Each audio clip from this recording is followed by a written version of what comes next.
Look at a river and a rock. The rock is hard, sharp, immovable. The water is soft, formless, and always gives way. If you had to bet on which one wins, you would bet on the rock every single time. And you would be wrong. Given enough patience, the water carves the canyon, dissolves the stone, and reduces the mountain to sand. Not by force, but by never stopping, never resisting, and never trying to be anything other than what it is. 25 centuries ago, in ancient China, a sage looked at this and built an entire philosophy of how to live out of it. His argument runs against almost everything our age believes about success. We are told to be hard, to push, to grind, to seize control, to dominate the room and force the outcome. He says, stop. Stop straining. Stop forcing. The softest, lowest, most yielding thing in the world is the one that outlasts and overcomes the hardest. And if you want to master your life, you should stop trying to master it and learn instead to move like water. This is a book you can read in an afternoon and spend the rest of your life failing to live up to. It is only about 5,000 characters long, and it is one of the most translated books on earth. And its very first line warns you that the deepest thing it points at can never quite be said out loud. Let's try anyway. The book is the Tao Te Ching, the classic of the way and its power, traditionally attributed to Laozi, an elder said to have lived in China around the 6th century before the Common Era, in the same restless age that produced Confucius. The legend is almost too perfect. Laozi, a keeper of the royal archives, grew weary of a corrupt and quarrelsome world, climbed onto a water buffalo, and rode west to disappear into the mountains. At the frontier pass, a gatekeeper begged him to leave behind his wisdom before he vanished, and so the old man sat down and wrote these 81 short chapters, handed them over, and walked out of history forever. Whether one man wrote it or many hands shaped it over generations, the voice is unmistakable, quiet, patient, a little amused, and utterly unimpressed by force. We will read it in the 1891 English of James Legge, one of the great early translators of the Chinese classics, whose version is public domain and faithful to the strange, compressed music of the original. And it opens with one of the most famous warnings in all of philosophy. Legge translates it: "The Tao that can be trodden is not the enduring and unchanging Tao. The name that can be named is not the enduring and unchanging name." Read that slowly. The very first thing this book about the way tells you is that the real way cannot be captured in words, not even the words you are about to read. The map is not the mountain, and that humility, that refusal to pin the infinite to a definition, is where everything else begins. Here is the whole book in one sentence. A Chinese sage argues that the way to master life is to stop straining against it, to move like water, to act without forcing, to lead without dominating, and to trust that the softest, quietest, most yielding thing in the world is the one that wears down the mountain. That word, Tao, is usually translated as the way, but it means something bigger than a path. It is the deep, nameless current that everything flows out of and returns to, the grain of reality, the way things naturally are when nobody is bullying them. And the great insight of the book is that most of our suffering comes from fighting that current, forcing what should be allowed to unfold, grabbing what should be released, straining to control what would arrange itself far better if we simply got out of the way. Against that, Laozi offers a handful of ideas so simple they sound like nothing, and so deep you can meditate on them for a lifetime. We will walk it in 5 beats: the nameless way, being like water, the art of not forcing, knowing yourself, and knowing when you have enough. Together they form something rare, an ancient toolkit for a mind exhausted by a modern world that never stops pushing. First, the nameless way. The book begins by refusing to define its own subject, and that is not evasion, it is the entire point. Some things are real precisely because they cannot be pinned down. Think of the deepest things you know. You cannot fully define love or grief, or the feeling of standing under a night sky. The moment you reduce them to a tidy sentence, something essential leaks out. Laozi says the Tao is like that, only more so. It is the source of the whole universe, and it is exactly as ungraspable as it is real. He describes it in images rather than definitions, as an empty valley that is never used up, as water that everything draws on, as the space inside a bowl that makes the bowl useful. The usefulness of the cup, he points out, is the emptiness in the middle. The usefulness of a room is the empty space where the door and windows are cut. We spend our lives obsessed with the solid, visible stuff, the walls, the objects, the achievements, and miss that it is the emptiness, the openness, the not yet filled, that actually gives them their value. Now hear how sharply this cuts against our own moment. We live in the age of the definition, the label, the metric. We want everything named, quantified, ranked, and optimized. We reduce a person to a profile, a life to a dashboard, a purpose to a set of goals. Laozi's first move is to gently pull all of that apart and remind you that the things that matter most, meaning, peace, the sense of a life well lived, are precisely the things that no metric will ever fully catch. The deepest thing about your life cannot be Googled, cannot be measured, and cannot be forced. It can only be lived. And the more desperately you try to name it and nail it down, the more surely it slips away between your fingers, like water. Second, be like water. This is the image at the beating heart of the whole book, and it is the one people remember for the rest of their lives. Laozi writes, in Lege's translation, "The highest excellence is like that of water. The excellence of water appears in its benefiting all things and in its occupying, without striving, to the contrary, the low place which all men dislike. Sit with everything packed into that. Water benefits everything it touches. It nourishes the fields, quenches the thirst, gives life freely, and asks for nothing in return. It never competes. It simply gives and moves on. And then the part we resist with our whole being. It seeks the low place. It flows downward, settling into the valleys and the gutters, the humble, overlooked places that everyone else is scrambling to climb out of. Water does not fight to be at the top.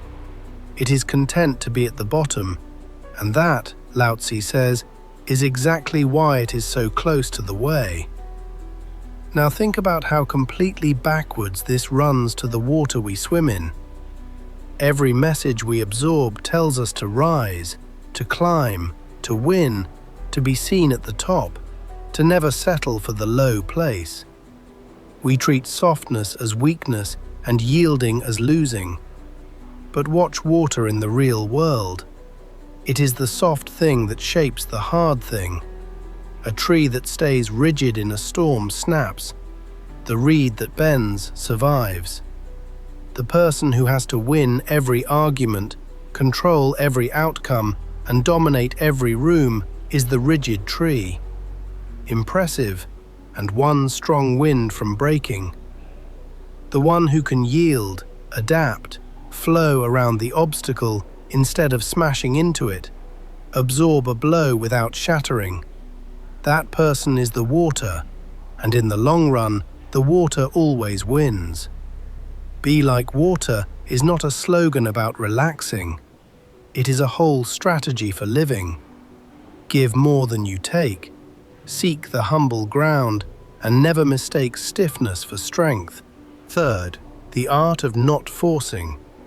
The Chinese phrase is Wu Wei, and it is one of the most misunderstood ideas in all of philosophy.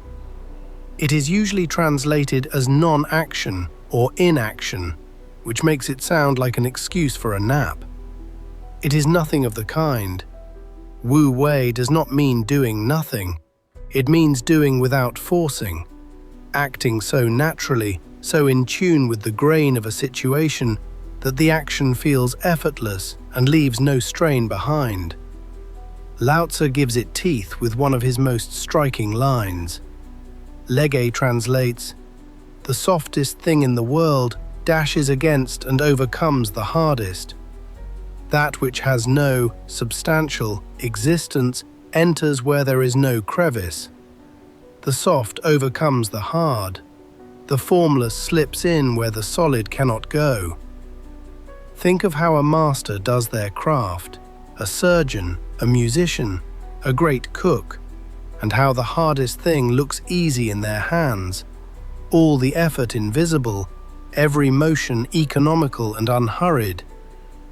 That is Wu Wei, not the absence of skill, but skill so complete that it stops looking like effort. Now set that against the way most of us actually live, because this is where it lands hardest today. We have made a religion out of the grind.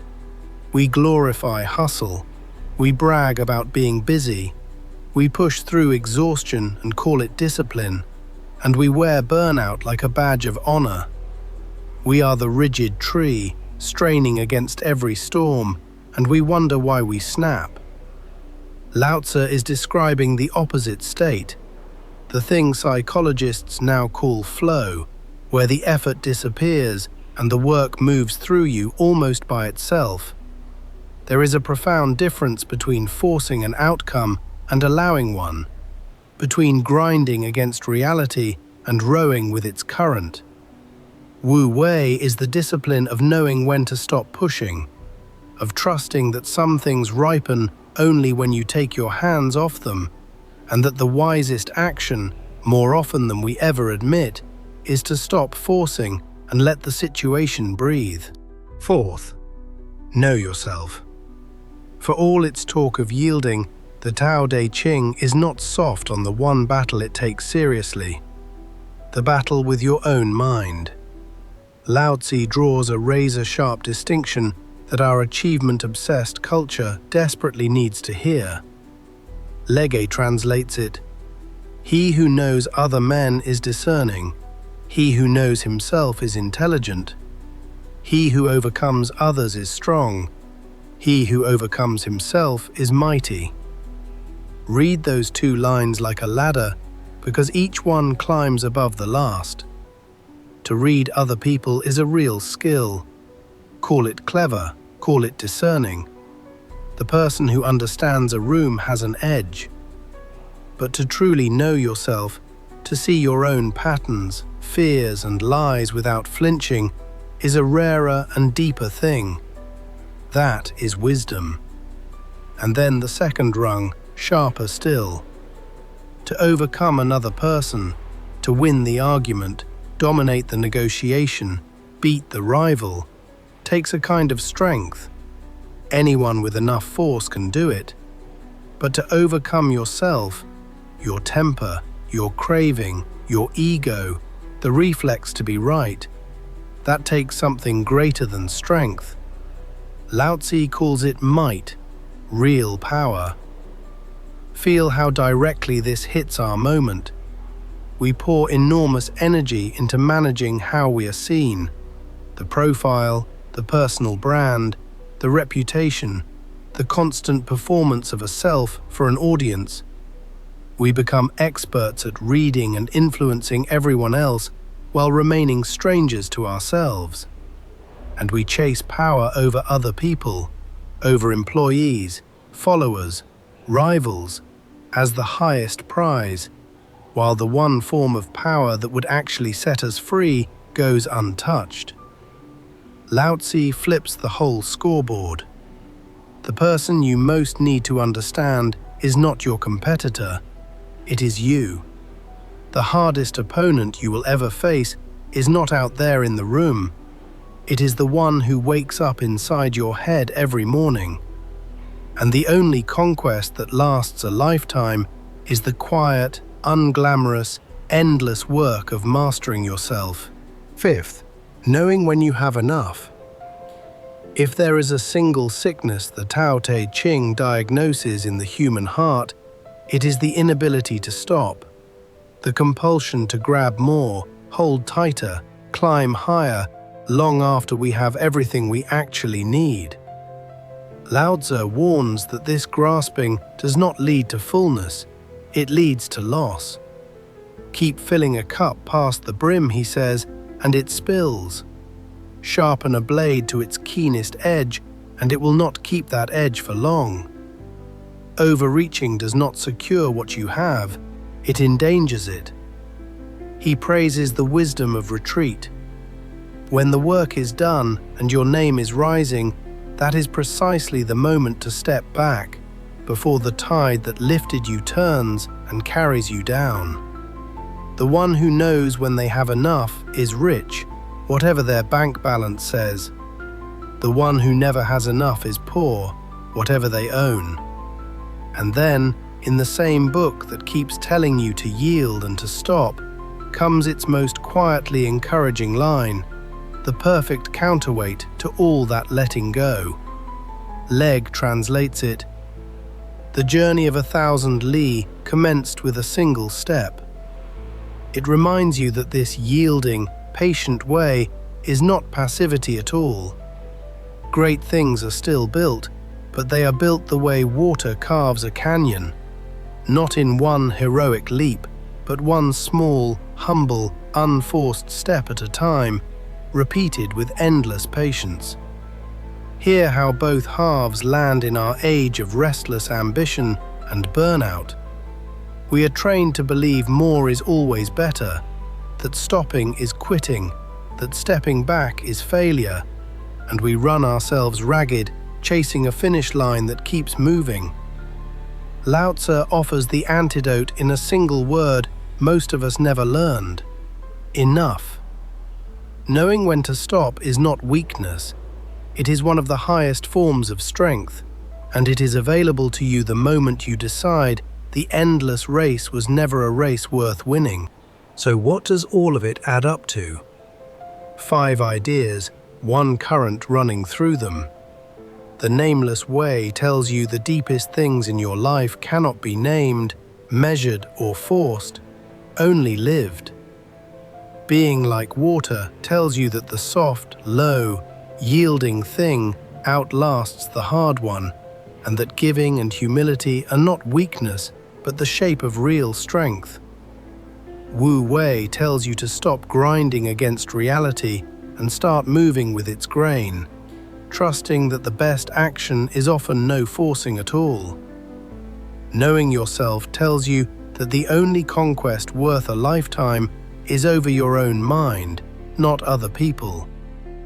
And knowing when you have enough tells you that the wisdom to stop, to step back, to be content, is the rarest strength of all. Notice that every one of these cuts directly against the operating system of the modern world. Our age is built on force, on pushing, seizing, optimizing, dominating, and above all on never, ever stopping. Laozi looked at exactly that impulse 25 centuries ago and gently told us it was backwards. The mountain does not defeat the river defeats the mountain, by being soft, by being patient, by seeking the low ground, and by never once trying to be a mountain. Everything in this book is a variation on that single, world-inverting picture. that in the end, the water wins. Here is the one thing to carry out of this book and into your week. The next time you feel yourself straining, clenched, forcing, grinding against a person or a problem or an outcome that will not bend, stop and ask a single question. Where am I being the rock when I should be the water? Where am I trying to smash through a wall that I could simply flow around? Where am I gripping something so tightly that I am strangling the very thing I want? So much of our exhaustion comes from applying force to situations that call for patience and control to things that can only be allowed. This week, pick one place where you have been pushing too hard. An argument you keep trying to win, a plan you keep trying to force, an outcome you keep trying to control, and try the opposite. Yield a little, loosen your grip, take the low place, do the small next step, and let the rest ripen in its own time. You will feel your ego scream that you are losing, that yielding is quitting, that softness is weakness. Notice that voice, and then remember the river and the rock. The water never looks like it is winning, right up until the day the mountain is gone. Stop trying to be strong in the way the world means it. Be like water instead. Laozi wrote 5,000 quiet characters to make one radical case: that the way to master your life is to stop trying to master it, to give more than you grab, to seek the low ground, to act without forcing, to know yourself before you try to move anyone else, and to learn the almost lost art of enough. In a world that never stops pushing, that is not a philosophy of weakness. It is the deepest strength there is, and the softest thing in the room is very often the one still standing at the end. If this walk through the Tao Te Ching gave you something worth keeping, subscribe. A new classic every week, faithfully, in about 20 minutes. Next time we travel to a Roman army tent on a freezing frontier for Marcus Aurelius's Meditations, the private notebook an emperor wrote to teach himself how to be good while ruling the entire known world. And tell me in the comments, where in your life are you being the rock when you know deep down you should be the water?